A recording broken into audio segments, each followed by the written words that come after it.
Hola amante sobrenatural. Soy el viajero de las sombras y hoy te traigo una historia que desafía toda lógica. El mensaje de voz que llegó del número de un muerto. Imagina el miedo de escuchar la voz inconfundible de un ser querido que ya descansa en su tumba, replicándose justo en tu teléfono. ¿Te atreves a responder cuando tu pantalla muestre un número que debería estar muerto? Ponte los auriculares. Apaga las luces y adéntrate conmigo en este relato. Cada susurro podría estar tejido con hilos de ultratumba. En nuestro mundo existen llamadas que trascienden la muerte y mensajes cifrados en un eco. Más allá de lo humano, pocas personas han sentido el frío de esos recados espectrales. Pero hoy revelaremos lo que ocurre cuando lo imposible irrumpe en tu buzón de voz. Antes de descolgar este misterio, comenta voces del más allá aquí abajo. Con esas dos palabras mostrarás tu valentía y ayudarás a que el canal crezca, permitiendo que más curiosos como tú escuchen lo inaudito. Si este relato te hiela la sangre, regálanos un like. Ese clic convierte a YouTube en nuestro cómplice, haciendo que esta historia llegue a más almas intrépidas. Si lo tienes todo listo, acompáñame. La llamada está a punto de comenzar. El llamado inesperado. La tarde avanzaba con el susurro monótono del ventilador de techo. Clara había salido temprano de la oficina para llegar a casa antes del anochecer. Mientras cruzaba el umbral, vio la pantalla de su celular iluminarse sobre la mesa del recibidor. Un icono de notificación mostraba un mensaje de voz nuevo. Pero el número que lo enviaba la heló de inmediato correspondía a la línea de su abuelo Hugo, fallecido hacía casi 6 meses. Su pulso se aceleró con la incredulidad. Hugo había muerto de un infarto el 12 de febrero tras pasar semanas hospitalizado, luchando por cada aliento en su familia. Conservar el número de su abuelo era un gesto de respeto. Nadie usaba esa línea ni la alteraba. Aún así, ahí estaba. Una burbuja azul con el símbolo de un micrófono. Clara lo tocó con el pulgar tembloroso. Al reproducir el mensaje, primero surgió estática tenue.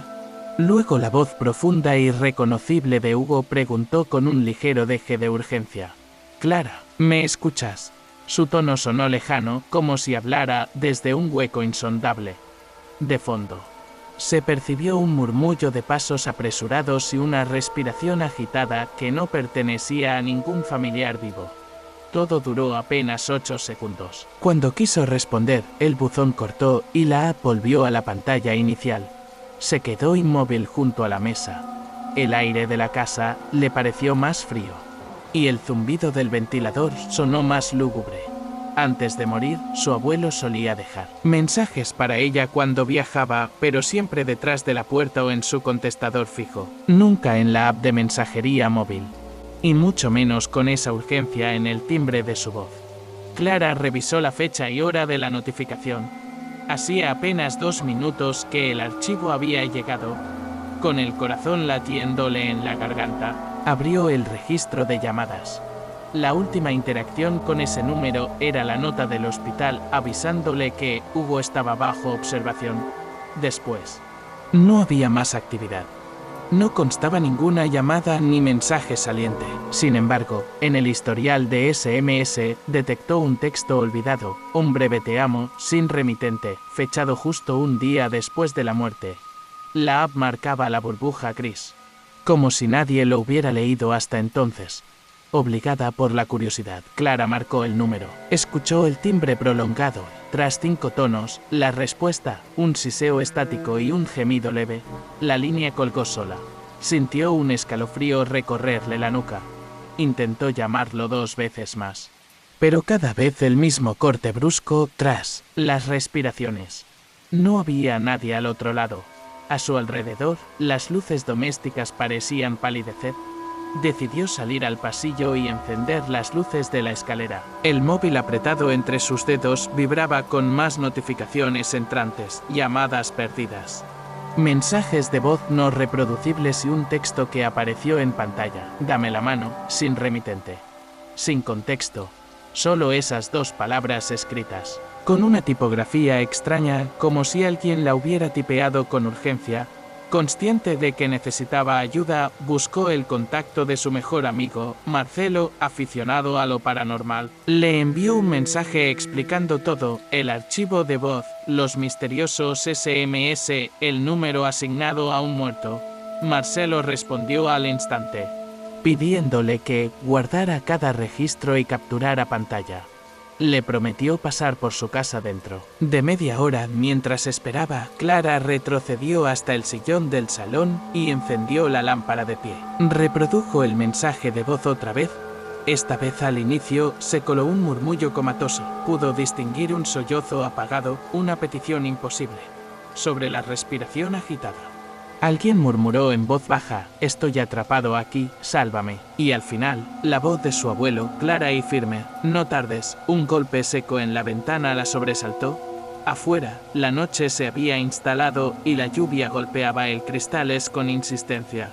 Cuando se acercó al vidrio, creyó ver una figura reflejada sobre el parabrisas del coche estacionado en la calle, un hombre de sombrero ladeado, el rostro oculto. Parpadeó. Y la imagen desapareció. El teléfono vibró con otro mensaje. Esta vez un audio que no abría la app, era un archivo cifrado de poco más de un segundo. Cuando presionó reproducirlo, un grito distorsionado llenó la habitación. Clara apenas pudo contener el sobresalto. Guardó el teléfono en el bolsillo y dejó el sillón detrás. Tenía que actuar, aquel mensaje podía no ser un juego. Y tal vez no viniera solo de la memoria de su abuelo, sino de algo que había aprovechado su voz para cruzar al otro lado. Con cada vibración, el eco de una voz muerta pedía auxilio. La puerta de entrada se abrió. Marcelo entró con su mochila llena de grabadoras, linternas y un equipo improvisado para análisis de audio. Clara le entregó el celular con la mano, temblorosa. Él observó la pantalla, tanteó el sillón y sonrió con determinación. Esto no es una broma. Es un portal. Y vamos a descubrir quién está del otro lado antes de que sea demasiado tarde. Mientras la lluvia tamborileaba en el tejado, la sala cobró la atmósfera de un santuario improvisado. Grabadora en mano, ambos se prepararon para reproducir cada archivo.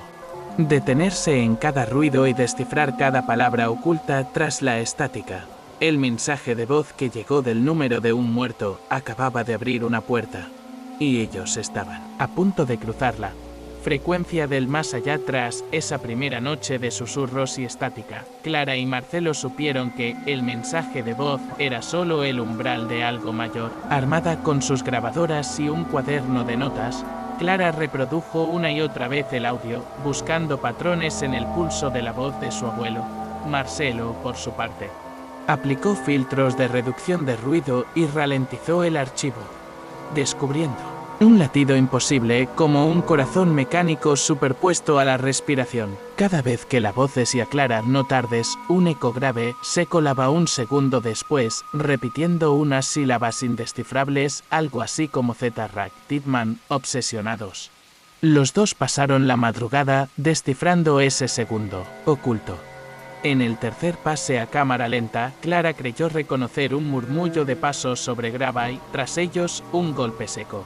Como el cierre de una lápida antigua, Marcelo aisló el golpe y lo elevó en frecuencia. Resonó como un tañido lúgubre, con perebral eco de una campana que nunca llegó a sonar completamente. Anotaron cada detalle. La duración exacta era de 0,42 segundos.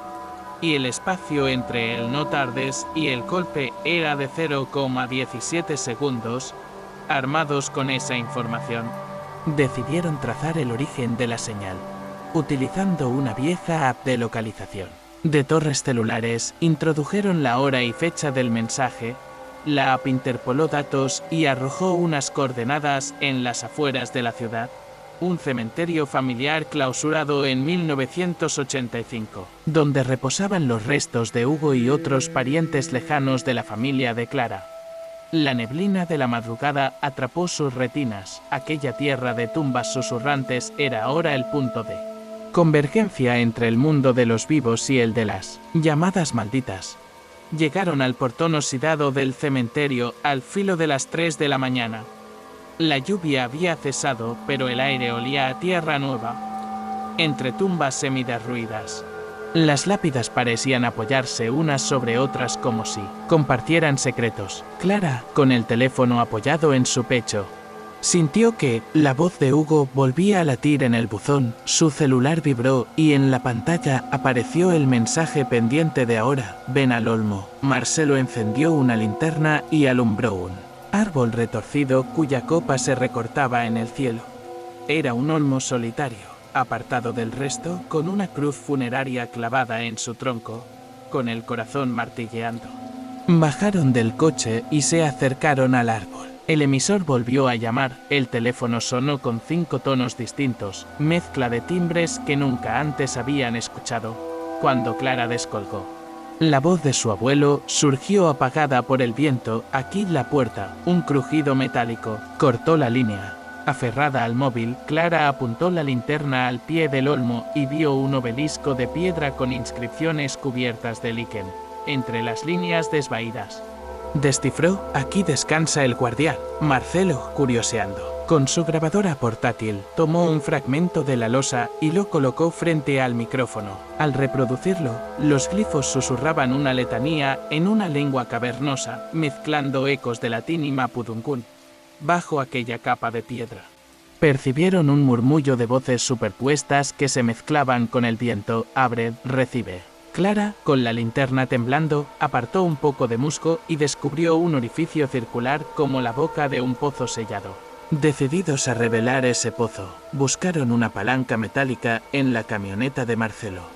Con esfuerzo, retiraron la tapa de piedra, que cedió con un gemido sordo. Bajo la tierra húmeda, un túnel angosto descendía en espiral. El teléfono, sujeto al pecho de Clara, vibró con una última notificación, un mensaje de texto que decía ten cuidado y un archivo de audio cifrado. Marcelo lo reprodujo, durante un segundo, oyó un coro de niños llorando, luego el estrépito de cadenas y el susurro indefinible de alguien pidiendo auxilio. Entonces, un latido mecánico comenzó de nuevo, armados con linternas y grabadoras, descendieron por el túnel. Cada peldaño de piedra resonaba con un eco prolongado que duplicaba sus pasos. Las paredes, cubiertas de raíces y humedades, goteaban agua que formaba charcos en el suelo, entre cada gota. Se escuchaba un pitido bajo, una interferencia sutil, que parecía delimitar un perímetro invisible. Estamos entrando en la cámara de emisión, murmuró Marcelo. Clara, sintiendo la espalda húmeda por el sudor, asintió y avanzó. Al llegar al final, una cavidad ovalada se abrió ante ellos. En el centro, un antiguo teléfono de disco descansaba sobre un atril astillado con el cable cortado a la mitad. Su esfera girada en silencio, como si alguien hubiera marcado un número hace décadas y la llamada nunca se hubiera cerrado. Junto a él, un gramófono enmohecido sostenía un disco sin carátula. Ambos artefactos parecían manchados por un velo de polvo eterno. Marcelo encendió su grabadora y dijo, probemos con el teléfono. Con guantes, giró la rueda hasta el hueco que señalaba el 2 y luego el 9. Los mismos números con que Hugo le hablaba a Clara. El teléfono sonó dentro de la caverna, un golpe seco que reverberó en las paredes. Tras 3 tonos, la voz metálica del abuelo emergió, gracias por venir, pero no estoy aquí solo. El eco devolvió un susurro múltiple, una voz que no era la suya, sino un coro de varias. Las grabadoras parpadearon con interferencias, y el gramófono emitió un crujido agudo. En ese instante, las linternas temblaron y la barrera entre lo físico y lo espectral pareció disolverse. Una figura translúcida se materializó junto al teléfono, la silueta de un anciano con sombrero, el rostro casi disuelto. En su mano extendida, llevaba un puñado de cenizas. Con voz susurrada, apenas audible, llévenme de vuelta. Clara, con el pulso al límite, recuperó la grabadora y dijo, ¿quién eres? ¿Qué buscas? La figura ladeó la cabeza y exhaló ceniza que flotó en el haz de luz. El suelo se estremeció y el túnel resonó con un coro de lamentos. Antes de que pudieran reaccionar, la silueta señaló al pozo de la cámara y desvaneció en un fogonazo de estática. El teléfono cayó al suelo con un golpe seco. y el gramófono comenzó a reproducir por su cuenta un disco cuya aguja chirriaba un solo acorde que heló la sangre. Marcelo tomó la mano de Clara y, apoyado en el eco de las voces, la guió escaleras arriba, recordándole que no podían demorar. Cada segundo en ese túnel era un regalo envenenado, aferrados a la linterna. Ascendieron los peldaños con la certeza de llevar consigo un fragmento del mensaje más allá de la tumba. Cuando emergieron al exterior, el olmo estaba en silencio. La tapa de piedra yacía junto a ellos, más pesada que el plomo. Clara miró su teléfono, varias llamadas perdidas, un nuevo mensaje de texto, gracias, no había remitente. En el buzón de voz. Otro archivo esperaba, esta vez sin voz, solo el sonido de un teléfono marcando, y un escalofrío que helaba el aire. La sombra que no calla la carretera que conducía de regreso al departamento de Clara parecía distinta bajo la pálida luz del amanecer. El viento fresco de la madrugada barría las hojas secas y acunaba un silencio pesado, como si la ciudad entera estuviera conteniendo el aliento. Clara, al volante, sentía el pulso vibrar en sus sienes con cada kilómetro recorrido. Marcelo, a su lado, sostenía el teléfono en la mano, dispuesto a repasar una vez más el último mensaje cifrado. El obelisco, el pozo sellado y aquella voz espectral habían dejado una impronta indeleble, pero la maldición se negaba a reposar.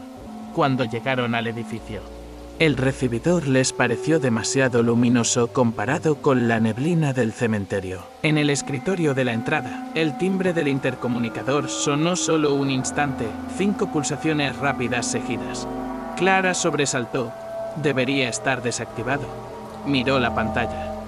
Sin nombre ni número, apareció un mensaje de texto que decía no me olvides. De inmediato, la app de mensajería envió un nuevo archivo de voz. Marcelo tomó el teléfono con cuidado y pulsó reproducir. Esa vez, la voz de Hugo surgió tan cercana que el latido de su propia sangre pareció interrumpirse.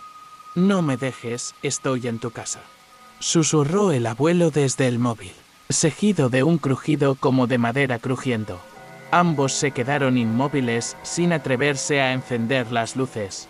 Solo el resplandor tenue del pasillo los iluminaba.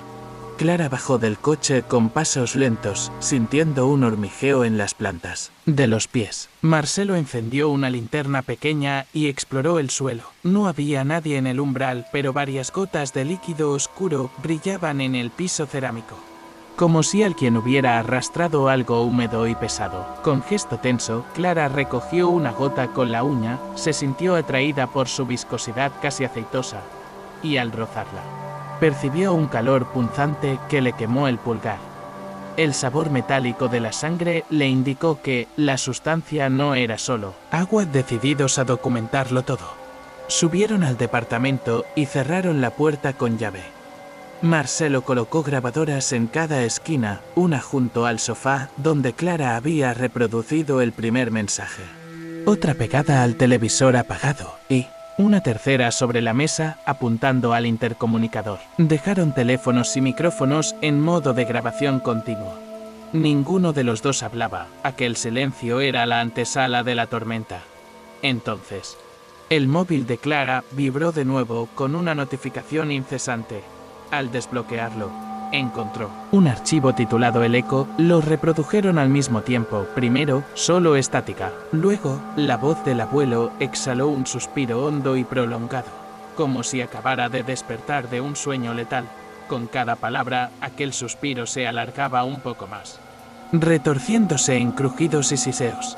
De pronto, otro sonido se coló en el audio, la respiración superficial de alguien corriendo dentro de un pasillo. Marcelo subió el volumen al máximo y se apoyó contra la pared. El eco rebotaba por toda la sala. Clara sintió los muebles vibrar bajo sus pies como si un tren invisible atravesara el piso. El timbre del intercomunicador volvió a sonar, modulando el ritmo de la estática. Tic, tic, tic, tic, tic, tic. Sin pensarlo, Clara se acercó al aparato y descolgó con la voz temblorosa. Hugo. Un silencio sepulcral siguió a su pregunta hasta que la línea escupió un murmullo gutural. No, no es solo él. Y de inmediato el altavoz escupió un grito inhumano. El grito resonó en el cristal de las ventanas y en el eco distante de las cañerías. Marcelo rompió el silencio, gritando el nombre de Clara. Ella arrojó el intercomunicador al suelo y salió, corriendo hacia la cocina.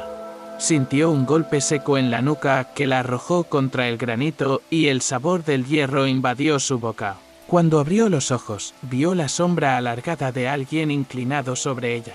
Una figura alta, encorvada, con extremidades demasiado largas para ser humanas. No había rostro, solo una superficie opaca que absorbía la luz de la linterna de Marcelo, quien sujetaba a un temblar el proyector portátil que había improvisado como escudo. La figura alzó un brazo y apuntó al teléfono de Clara.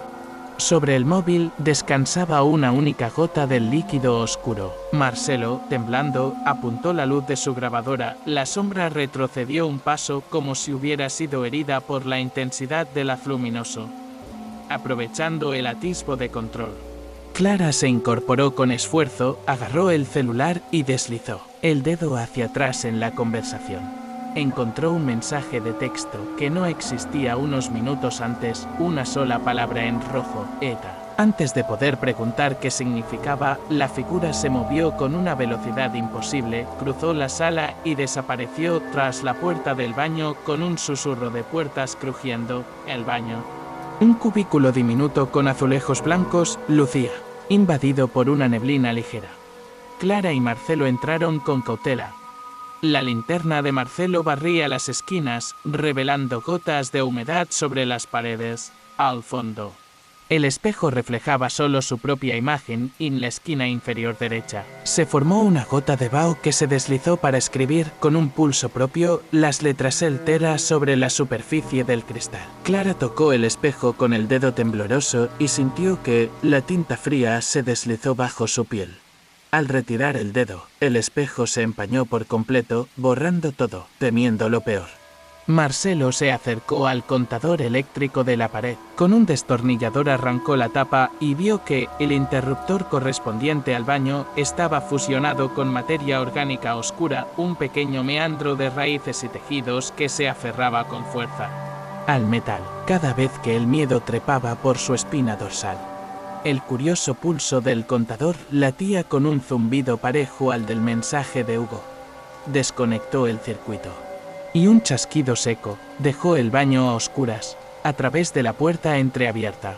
Clara vio un destello tenue. El azulejo junto al inodoro se abrió como una boca y exhaló un aliento caliente que olía a azufre. Sin perder un segundo, ambos retrocedieron hasta la sala. El teléfono de Clara vibró por enésima vez, pero esta vez no recibió un mensaje nuevo, sino una llamada entrante. El identificador mostraba la palabra ETA en mayúsculas. Marcelo sujetó la linterna con una mano y Clara contestó. Del otro lado, un susurro se deslizó difícil de distinguir. Estoy aquí, a punto de llegar, segundos después. La línea se cortó con un silencio abrupto.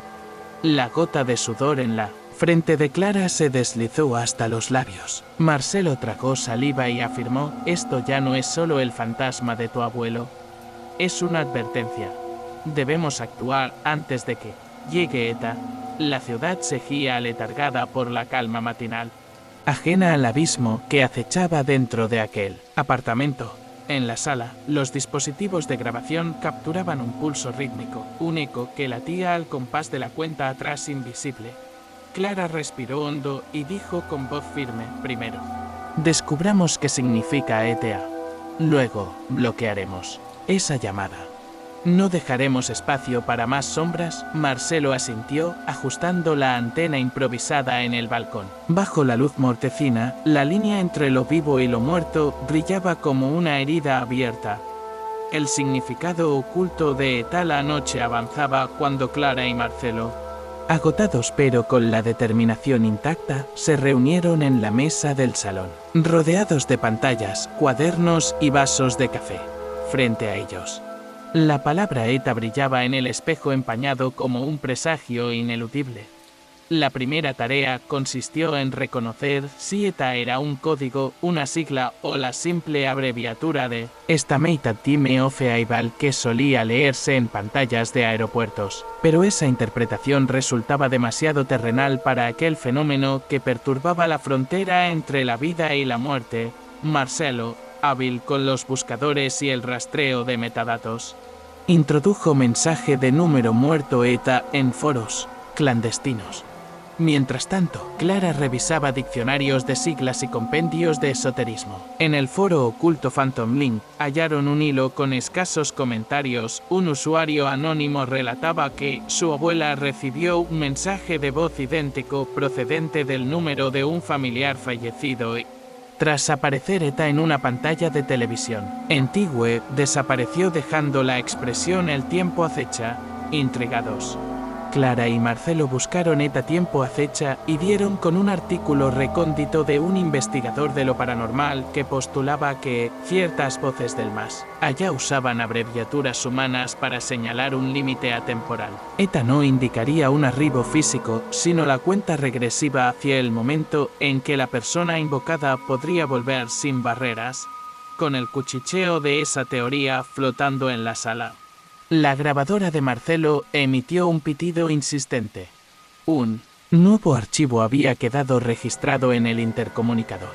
Aquí nos unirá, pronunció la voz del abuelo, seguida de un latido irregular, más profundo y lento que antes. Clara presionó stop en el registro y notó que la duración del audio coincidía con 0,13 segundos.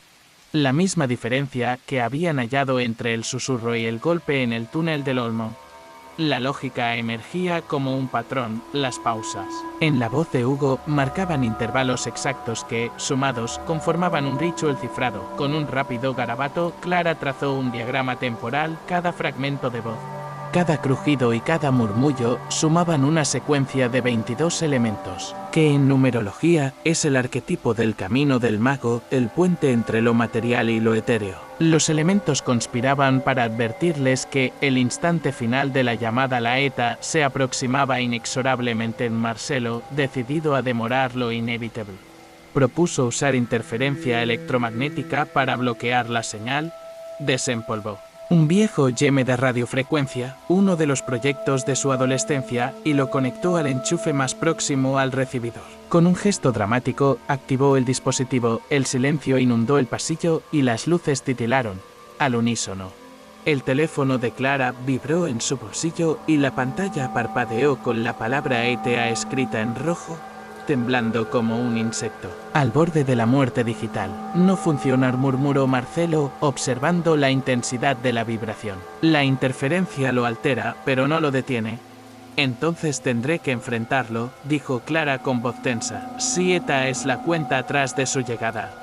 Debo reconocer el momento preciso guiados por el pulso matemático de las grabaciones. Calcularon que la siguiente aparición sería a las 2:18:27 AM, exactamente 24 horas después del primer mensaje nocturno. Esa misma madrugada, Clara programó su alarma en varios dispositivos y dispuso un sistema de cámaras con sensores de movimiento. Su móvil, configurado en modo no molestar, sonaría solo si alguien o algo procedente del número muerto intentase contactar. Llegada la hora, el reloj de pared emitió un eco seco, las 2:18.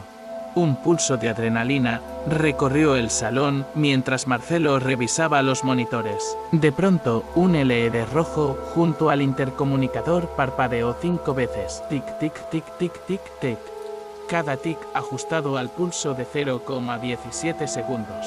Un zumbido de estática emergió del aparato. Clara, con el teléfono en la mano, vio en la pantalla un contador regresivo, 0 horas y 10 segundos. El salón se enfrió de golpe. Las cámaras captaron un vaivén en las sombras, como si la habitación entera respirara. Entonces, la voz del abuelo surgió a través de los altavoces. Clara de Estoy libre. Su tono carecía de urgencia, sonaba satisfecho, complacido. Con cada palabra, el canto gutural que habían aislado emergió en un segundo canal, una tercera voz, más antigua, distorsionada y múltiple. Juntos gritaban un nombre ininteligible en un latín torpe. Vox Eterna, la cuenta regresiva llegó a cero, el intercomunicador estalló en un apagón de estática.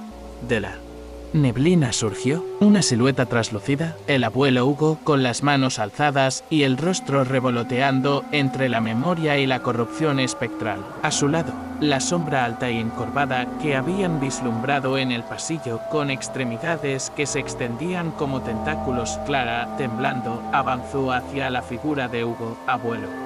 Dime qué quieres, él alzó un dedo huesudo, señalando el móvil que reposaba sobre la mesa. El teléfono vibró y la pantalla mostró un calendario donde todas las fechas futuras estaban tachadas en rojo, marcadas con cruces y una sola palabra en cada día. ETA. El abuelo exhaló un gemido que retumbó en el timelapse de cámaras y grabadoras. Luego, con voz quebrada, pronunció la verdad. Quieren reemplazarme, están recortando mi destino. Significa que alguien más ocupará mi lugar pronto. La sombra larga murmulló, pago perpetuo, no lo permitiré, gritó Clara. Con un valor forjado en la desesperación, con decisión, deslizó el pulgar sobre la notificación de voz. Esta vez no presionó reproducir, sino eliminar para todos, borrando el mensaje y la cuenta regresiva del registro de chat. En ese instante, el intercomunicador retrocedió en su avance, la palabra ETA parpadeó una última vez y desapareció. Las cámaras mostraron cómo la silueta de Hugo se desvanecía, fundiéndose con la sombra que se resquebrajó en una nube de polvo oscuro. La habitación recobró su temperatura habitual y el zumbido cesó. Clara y Marcelo se miraron, exhaustos, con el pulso aún en ebullición. Habían logrado detener la cuenta atrás, pero sabían que el eco de ETA no dormía para siempre. Esto no ha terminado, susurró Marcelo. Cada mensaje borrado se convierte en un fragmento que puede reconstituirse en otro dispositivo. Tendremos que rastrear cada copia en la red, lo sé, respondió Clara, guardando el móvil. Pero al menos ganamos tiempo. Tiempo real. Sí, con el alba asomando tras los cristales. Clara y Marcelo comprendieron que la batalla contra el mensaje de voz de un muerto no se ganaba con tecnología ni con fuerza de voluntad, sino con la meticulosidad de quien rechaza cada trazo de la llamada hacia el más allá.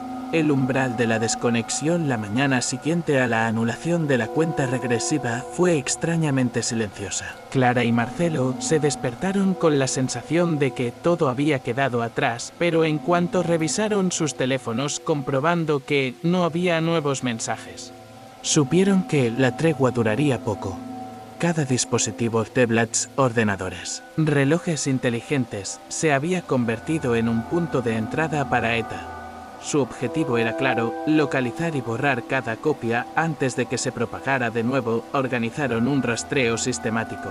En la sobremesa de la sala, extendieron todos los aparatos, sabiendo que cada uno podía esconder el mensaje maldito. Reprodujeron minuciosamente los registros de notificaciones. Buscaron en carpetas ocultas y revisaron las aplicaciones de copia de seguridad en la nube. Con un algoritmo básico que Marcelo programó en Python, escanearon sus discos duros en menos de 10 minutos, detectando una carpeta oculta en el portátil de Clara.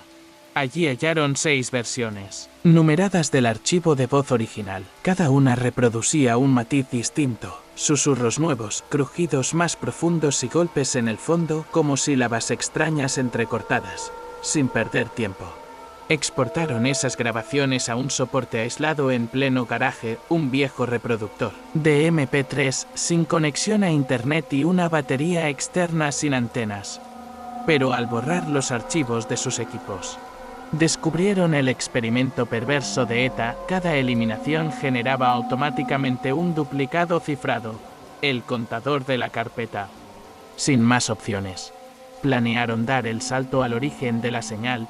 Las infraestructuras de telecomunicaciones sabían que el operador local guardaba copias intermedias de mensajes de voz durante varias semanas antes de eliminarlas. Si conseguían acceso a ese servidor, podrían interceptar la instancia maestra y purgarla sin posibilidad de regeneración. pero acceder a un centro de datos de un proveedor era imposible de forma convencional, así que recurrieron a la única vulnerabilidad que habían detectado, el mantenimiento nocturno. Esa misma noche, equipados con chalecos reflectantes y gafas de visión nocturna, se acercaron al perímetro del edificio de distribución de telefonía en la Avenida Libertador. Las cámaras de seguridad seguían el protocolo habitual: grabar tareas de mantenimiento y alertar de intrusos. Marcelo hizo replicar el uniforme de un técnico de redes y clonó la tarjeta de acceso de un contacto anónimo en foros de Gem Radio. Clara, con el casco de seguridad encajado al revés, transportaba una mochila llena de herramientas, un destornillador aislante, una cinta USB de arranque y un pequeño transmisor de frecuencia de emergencia. En la penumbra, lograron forzar la puerta trasera con una ganzúa rápida. Un pasillo largo conducía a la sala de servidores, cálido y saturado del zumbido monótono de decenas de ventiladores. Cerraron la puerta tras de sí y bloquearon el pestillo con una cincha improvisada. Frente a ellos, filas de EREX etiquetados por región y tipo de servicio. En un extremo, un módulo mostraba la pantalla Voice.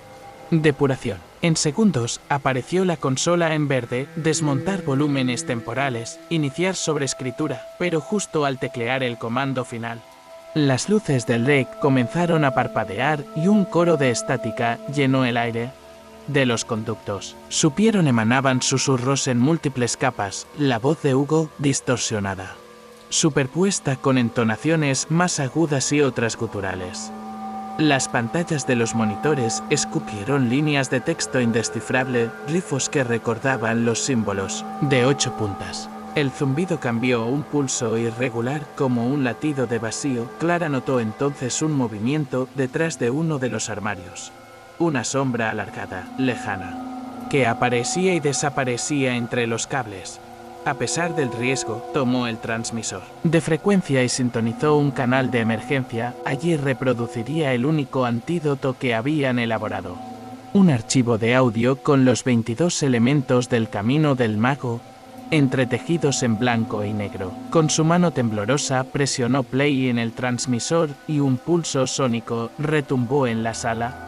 El eco invadió cada REC, resonando como una campana funeraria que rompía el hechizo. Los ventiladores se detuvieron por un instante, el zumbido retrocedió y los susurros cesaron. Marcelo, sin soltar la consola, ejecutó entonces el white. Una ola de estática blanca iluminó el recinto y los RECs comenzaron a chisporrotear en cascada. Cuando el pulso sonoro se extinguió, quedó un silencio absoluto. Cada servidor había sido purgado. Sin atreverse a celebrarlo, Clara arrancó el pendrive, mientras Marcelo cerraba el terminal con el último comando de seguridad. Salieron de puntillas, desactivaron la cincha y dejaron la puerta tal como la habían encontrado. Al cruzar el perímetro, el cielo nocturno estaba limpio de nubes y solo el reflejo de las luces de la ciudad les hizo compañía de regreso al apartamento. Revisaron cada cámara, no había rastro de sombras moviéndose. Encendieron el televisor y buscaron su canal favorito. Ningún mensaje se había filtrado. Los móviles permanecían en silencio. Respiraron aliviados, sabiendo que habían cortado el hilo principal de ETA. Pero ambos sabían que la red puede regenerarse. Cada copia guardada en dispositivos desconectados era una semilla que podía volver a brotar. Clara miró a Marcelo con una mezcla de cansancio y satisfacción. Hemos cruzado el umbral de la desconexión. Pero la sombra de ETA nunca desaparece del todo. Él asintió, guardando el transmisor en un estuche hermético. Afuera, el alba comenzaba a asomar. Unas luces pálidas anunciaban un nuevo día, sin llamadas del más allá, al menos por ahora. La caza de los fragmentos malditos aquella madrugada, con la calidez quebrada por la tensión. Clara y Marcelo encendieron las luces del salón, sintiendo que, tras haber purgado el servidor principal, despertaban a una tregua momentánea. En la mesa, el transmisor, el portátil clausurado y la caja metálica seguían custodiando los archivos offline. pero sabían que ETA no se extinguía con la desconexión de un nodo central. Horas antes, en aquel garaje improvisado, habían guardado cada copia del mensaje en dispositivos sin antenas, MP3, discos duros externos, tarjetas micro SD. Incluso en un viejo grabador de cassettes. Cada uno de esos fragmentos era una semilla latente de la maldición. La primera tarea de la mañana consistió en inventariar cada soporte. Clara desplegó sobre el sofá 12 dispositivos, aunque aún esperaba hallar más en el piso de arriba, y anotó en su cuaderno el tamaño de cada archivo, su fecha de creación y la singularidad de sus variaciones, susurros nuevos, crujidos, pausas inusuales. Marcelo, por su parte, preparó su pequeña sala de audio, insonorizó un armario con mantas y conectó cada reproductor a un par de altavoces de baja potencia. Era un altar accidental, diseñado para escuchar fragmentos sin despertar el vecindario. Con disciplina quirúrgica comenzaron la caza de los fragmentos, uno tras otro. Reprodujeron los archivos bajo la secuencia codificada de 22 notas, de Camino del Mago, que habían aprendido. Cada vez que la grabación terminaba, el silencio se extendía en la habitación y un pulso residual vibraba en el aire. Como un latido virtual, la impronta de ETA que se resistía a morir. Apuntaban con celo la ubicación exacta de cada susurro, anotando coordenadas temporales y reconstruyendo el patrón entero del ciclo maldito. Fue en el fragmento número 7 cuando Clara percibió algo nuevo, tras un murmullo que pronunció. Su nombre, un zumbido de interferencia digital, introdujo una secuencia de tonos de TMF en las señales que usan los teléfonos para marcar números. Aquellas 5 cifras, rápidamente escritas en una servilleta, formaban un prefijo de llamada a nivel internacional. Parece un vector, murmuró Marcelo, los ojos brillándole de excitación alarmada. Si ETA aprovecha esa cadena, podría reinyectarse desde otra latitud. Con aquella pista, decidieron rastrear la ruta de las señales. Con un viejo escáner SDR Software Defined Radio comprado en un foro clandestino y su notebook, empezaron a monitorear frecuencias de telefonía base en su barrio. Cada vez que uno de esos de TMF resonaba en los altavoces, el espectro de radiofrecuencia mostraba un pico en 855,3 MHz. Era un canal reservado para servicios especiales, no para consumidores. Lo que significaba que la maldición había conseguido acceso a una puerta trasera de la red móvil. La evidencia los llevó a la conclusión de que ETA se alojaba ahora en una tarjeta SIM fraudulenta, quizá oculta en un dispositivo repartido en un punto de distribución, una antena colgada en un poste cercano. Salieron al amanecer, el rocío aún brillando en la vereda, y localizaron un poste con un cajón metálico abierto, cables a la vista y una pequeña placa plateada con la inscripción Nodo 7 bytes sector 3, Marcelo, guiado por la ubicación del pico de 855,3 MHz, desmontó con cuidado la tapa y halló pegada con cinta aislante una tarjeta SIM. Al retirarla, el zumbido cesó en su SDR. Por un momento, aquel pulso letal pareció suicidarse. Pero ETA no era un simple virus de la CAM. Era una entidad que usaba esos huecos para replicarse. El chip, analizado al microscopio, portaba grabados diminutos, glifos de 8 puntas que se retorcían en la superficie del plástico. Clara, con la linterna apuntando, descubrió un dibujo casi invisible, un pequeño árbol de olmo cuyas raíces formaban sigilos entrelazados. Aquello confirmaba sus sospechas. El espíritu que había invocado su abuelo allí mismo, en el cementerio, ahora habitaba en el Hardware de la República. Decidieron anular la SIM con un ritual híbrido. Combinarían un wipe digital con un exorcismo simbólico. Marcelo ató el chip a un mazo de cables de cobre, y Clara reservó un frasco de agua bendita de su infancia. Al filo de mediodía, en la azotea de su edificio, rodeados por antenas repetidoras, reprodujeron un audio en bucle de los 22 elementos mágicos, mientras sumergían la SIM en el frasco y recitaban en latín encubierto, Vox mortua mutetur in silentium. El chip chisporroteó, lanzó un destello amarillo y cayó inerte al fondo del frasco. liberando un vapor denso que se disipó con el viento, pero saben que puede haber más. ETA habrá redistribuido copias en respaldos, dispositivos prestados, memorias obsoletas. Por eso trazaron un plan maestro, crear un filtro universal que, aplicado en todos los equipos, identifique las señales de TMF malditas e interfiera su retransmisión. Marcelo ya trabaja en un firmware personalizado para routers y bastiones de redes domésticas. Mientras Clara difunde en grupos de seguridad la alerta sobre los archivos. Caer la tarde, tras haber neutralizado aquel nodo clandestino, regresaron a casa con la sensación de una victoria frágil. Cada pantalla en la ciudad, cada teléfono guardado en un cajón, se convierte en un potencial foco de reinvasión. Pero también entendieron algo fundamental. ETA no es simplemente una señal espectral, sino un espejo de la curiosidad humana. Mientras alguien desee escuchar la voz de un muerto, la entidad encontrará un canal por donde manifestarse. Clara guardó el frasco con la SIM exorcizada en una caja fuerte y Marcelo subió a su azotea a dejar caer al viento los restos del ritual. Miró la red de repetidoras, rojas y grises contra el crepúsculo, y susurró: la red es un cuerpo vivo. Hemos cicatrizado una herida, pero siempre tendremos que velar por su pulso. Así, en aquella penumbra que precede a la noche, la caza de los fragmentos malditos concluyó un capítulo. Quedaba el desafío de mantener al acecho la red, un compromiso vitalicio contra las voces que se filtran del más allá. El renacer de la señal La Calma que siguió a la exorcización de la tarjeta SIM en la azotea duró apenas unas horas. A media tarde, el telefonillo del edificio volvió a vibrar con un ritmo irregular, 5 golpes seguidos, Clara, que repasaba anotaciones en su libreta. Alzó la vista con el corazón en un puño. Marcelo, junto a ella, apuntó la grabadora al pasillo. No había mensaje de voz entrante, pero en la pantalla del móvil apareció otra vez la palabra ETA, ahora tintineando en letras grises. Era un renacer pálido, distinto al pulso carmesí de la primera invasión. ETA ya no necesitaba la red móvil, ni hardware táctico, se alimentaba del anhelo de susurros imposibles.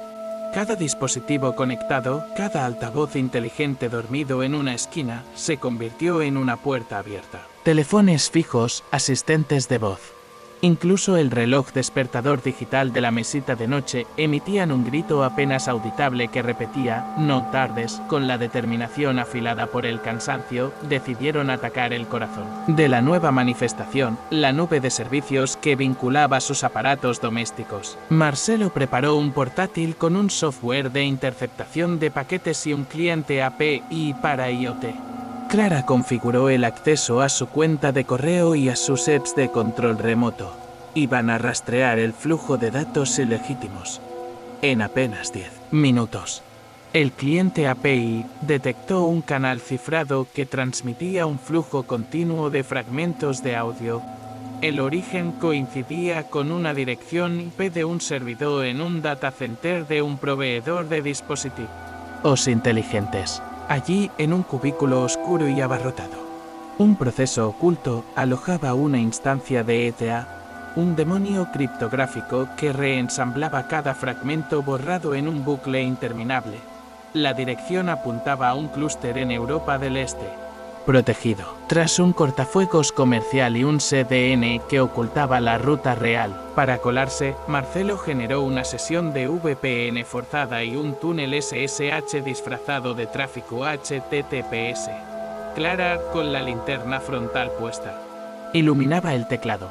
Cada comando que él ejecutaba reverberaba en la sala de estar como un conjuro. SSH el Keygen, rsync delete y tables wrap. Al acceder al sistema de archivos remoto, se encontraron con un directorio titulado barreta. Dentro, miles de archivos con nombres hexadecimales, cada uno contenía un trozo de mensaje y metadatos cambiantes que marcaban su origen: radio el frío, wifi en rojo, Bluetooth sombra. A cada archivo correspondía un span, un subproceso autoejecutable, que recuperaba el fragmento desde la nube si la copia local era eliminada, para neutralizarlo.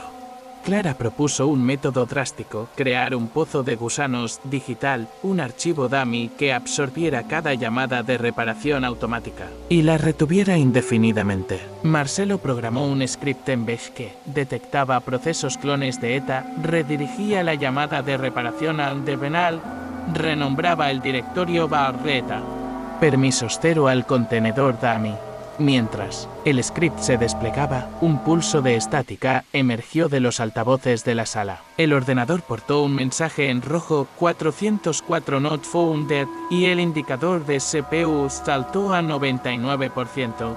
Aún así, el script logró cerrar cada proceso, migrar los fragmentos y sellar el contenedor de cuarentena. Con un último sync y reboot, el servidor remoto se reinició en modo mantenimiento y todos los canales malditos quedaron mudos. Pero en el instante del cierre, una nueva señal cruzó el túnel SSH, el emisor del paquete era el final de la red de los descodificadores satelitales de televisión. Un flujo de bits ininteligible se vertió por el puerto 873. Inmediatamente los televisores conectados en toda la ciudad parpadearon. Logos desaparecían, pantallas grises mostraban un las 2:18 estático. Y la voz de Hugo emergía por los altavoces. De las marquesinas Clara y Marcelo se miraron, comprendieron que ETA dejaba de ser un mero audio para convertirse en un protocolo de comunicación omnipresente. No importaba el medio, la señal latía en cada canal. Con urgencia, iniciaron un rastreo inverso de la IP. Su origen final ya no estaba en Europa del Este, sino en un centro satelital de retransmisión en Sudamérica. Sin tiempo que perder, prepararon una operación terrestre.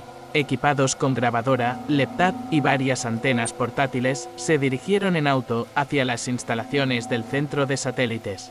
Un edificio cold storage a las afueras de la ciudad. La trayectoria estaba plagada de ánimas tecnológicas, antenas parabólicas a medio crujir, tendidos de fibra óptica flotando entre postes, y pantallas industriales que brillaban con informes de error 777. Al llegar, el guardia burló su presencia. Con un rosario de carnés falsos y un USB con actualizaciones de firmware, el portón se abrió con un crujido de metales viejos. Adentro, el eco de servidores viejos de altavoces inertes se mezclaba con un zumbido de alto voltaje. Subieron por una escalera de emergencia hasta la sala principal de retransmisión, un recinto circular con un anillo de consolas y monitores colgando del techo. En el centro, un mástil con piezas satelitales apuntaba al cielo despejado. En una de las consolas, los monitores ya mostraban la secuencia gris de ETA, números rotos y una onda sinusoidal rota. Marcelo conectó su laptop al puerto RS-232 de una estación de diagnóstico. Clara, con el móvil grabando, sostuvo un paquete de cables. Iniciaron la limpieza definitiva, un erase flash forzado en el firmware de la antena. Cada línea de código tóxico se reemplazó con un patrón monocromo, una frecuencia muerta que rechazaba la señal. Con dedos temblorosos, escribieron, mayor que NVRAM, erase-ALL reboot. La máquina respondió con un pitido agudo y un segundo después, todo el recinto se sumió en el silencio absoluto. Las pantallas se apagaron. El mástil mecánico se detuvo. La retransmisión satelital quedó interrumpida. Por un momento, la ciudad respiró en pausa, pero cuando Marcelo preguntó con voz queda si habían logrado contener la señal eterna, un pulso irregular retumbó en el fondo de la sala, un eco semejante al latido de un corazón oxidado. Sin advertencia, las paredes vibraron y los monitores se encendieron nuevamente con un solo fotograma congelado. La silueta encapuchada junto al olmo, la mirada vacía clavada en la cámara, luego el logotipo de un canal local, seguido por una sola línea de texto, próxima ETA, 0 horas y 12 segundos. El renacer de la señal había alcanzado un nivel que superaba cualquier protocolo digital, la cuenta atrás más letal que nunca. Los desafiaba desde la misma infraestructura que habían purgado. Cierre y llamado a la acción. Felicidades, guardián de lo invisible. Has atravesado circuitos. enfrentado ecos espectrales y desactivado una señal que desafía a la muerte misma. Solo unos pocos pueden decir que llegaron hasta aquí y contemplaron el resurgir de ETA desde el satélite y la nube. Sin rendirse, tu paciencia y determinación te distinguen como alguien que no teme desafiar fronteras que separan lo vivo de lo etéreo. Tu participación activa te ha convertido en un vigilante de la red. No solo presenciaste la exorcización de un chip, la cuarentena de fragmentos, sino que aprendiste que cada pantalla y cada antena pueden transformar la curiosidad en un portal. Al resistir la tentación de pulsar, reproducir en cada copia, demostraste un control que pocos poseen. Esta historia deja claro que el verdadero ritual no termina al cerrar un archivo, sino al mantener la alerta ante lo desconocido. De ahora, quiero que comentes la frase con mi voz sellé la señal con este gesto. Identificaremos a los verdaderos conscientes de la batalla digital contra las voces del más allá. Tu comentario servirá como un talismán colectivo, una marca, que nos permitirá distinguir a quienes aceptan el reto de custodiar la red y protegerla de ecos espectrales. Cada vez que vea esa frase en los comentarios, sabré que formamos un grupo unido por la valentía y la curiosidad. Tu palabra también impulsa la expansión de este canal. Al dejar con mi voz sellé la señal en los comentarios, ayudas al algoritmo de YouTube a entender que estas historias merecen más oídos. Esa interacción actúa como una chispa que enciende nuevas conexiones y atrae a otros exploradores digitales. Juntos, construiremos una comunidad capaz de enfrentar las anomalías que se ocultan tras cada notificación. Si este relato te estremeció, regálame un like. Ese sencillo clic es un escudo que protege estas narraciones y permite que lleguen a más personas que buscan respuestas en la estática. Cada me gusta fortalece el canal, impulsa nuevas investigaciones y nos acerca al siguiente misterio escondido tras una llamada perdida o un archivo cifrado. No olvides compartir este video con quienes aún creen que la tecnología es solo aparatos y cables. Invítalos a descubrir que cada dispositivo conectado puede ser un tejido donde resuenan susurros imposibles. Al compartir, no solo difundes un relato de terror, sino que ofreces una advertencia. La curiosidad puede desatar portales y todos debemos estar preparados. Suscríbete y activa la campana de notificaciones. Al hacerlo, sellas un pacto de vigilancia constante cada vez que publique un nuevo episodio. Recibirás la señal que te invitará a descender nuevamente en busca de enigmas prohibidos. Esta comunidad se sustenta en suscriptores valientes, dispuestos a mantener viva la antorcha de lo oculto. Recuerda, la verdadera maldición no está en la señal corrupta, sino en la indiferencia de quien decide ignorar un susurro del más allá. Quien escucha sin actuar se arriesga a convertirse en parte del protocolo. Tú optaste por mirar y responder. Y ese acto no se borra con la luz del día. Gracias por acompañarme en este viaje por el cableado del abismo digital. Te espero en la próxima transmisión de Relatos Oscuros cuando esa campanilla vuelva a sonar y nos recuerde que la línea entre lo humano y lo espectral siempre está dispersa en un pulso de bits. Hasta entonces, mantén tu mirada alerta porque nunca sabes qué voz puede llegar desde el número de un muerto.